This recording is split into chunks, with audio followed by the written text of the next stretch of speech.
So hello friends, welcome to learn with Nikita. आज हम पढ़ेंगे class 6 maths chapter number 3 playing with numbers का एक टॉपिक कॉमन मल्टीपल्स।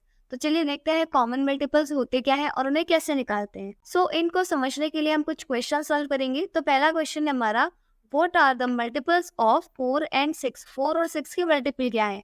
आखिर मल्टीपल्स का मतलब क्या होता है? मल्टीपल्स का मतलब होता है कोई गिवन नंबर है, हमें उसका टेबल लिखना है। आप चाहे वो टेबल कहीं तक लिखें। तो सबसे पहले हमें 4 का टेबल लिखना है एंड 6 का टेबल लिखना है। तो यहाँ 4 और 6 का टेबल है। देन हमें इनमें कॉमन निकालना है, मतलब ऐसा नंबर जो 4 की टेबल में भी आए और 6 की टेबल में भी आए। तो ऐसे नंबर ढूंढते हैं। 12 12 4 की टेबल में आता है एंड देन 6 की टेबल में भी आता है। इसीलिए 12 एक कॉमन मल्टीपल हो जाएगा। इसी तरीके से 24 4 की टेबल में आता है और 6 की टेबल में आता है, इसीलिए ये भी एक कॉमन मल्टीपल हो जाएगा। देन 36 4 की टेबल में भी आता है एंड 6 की टेबल में भी आता है, इसीलिए ये भी एक कॉमन मल्टीपल हो जाएगा। 4 एंड 6 के कॉमन मल्टीपल्स हो जाएंगे 12, 24 और 36। इसी के सेकेंड क्वेश्चन सॉल्व करते हैं। Find the common multiples of 3, 5 and 6।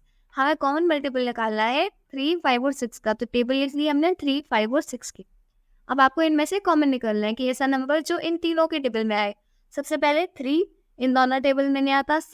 6 की टेबल में तो आता है पर 5 की टेबल में नहीं आता। 9 किसी की टेबल में नहीं आता।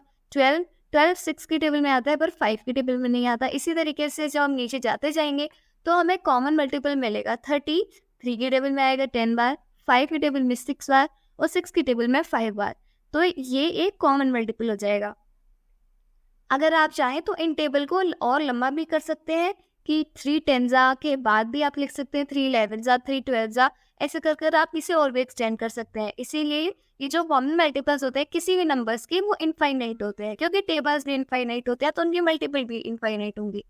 तो इसी के साथ हमारा ये टॉपिक कंप्लीट होता है। अगर आपको ये वीडियो अच्छा लगे तो इस वीडियो को लाइक और इस चैनल को सब्सक्राइब जरूर कीजिएगा। तब तक के लिए थैंक्स फॉर वॉचिंग।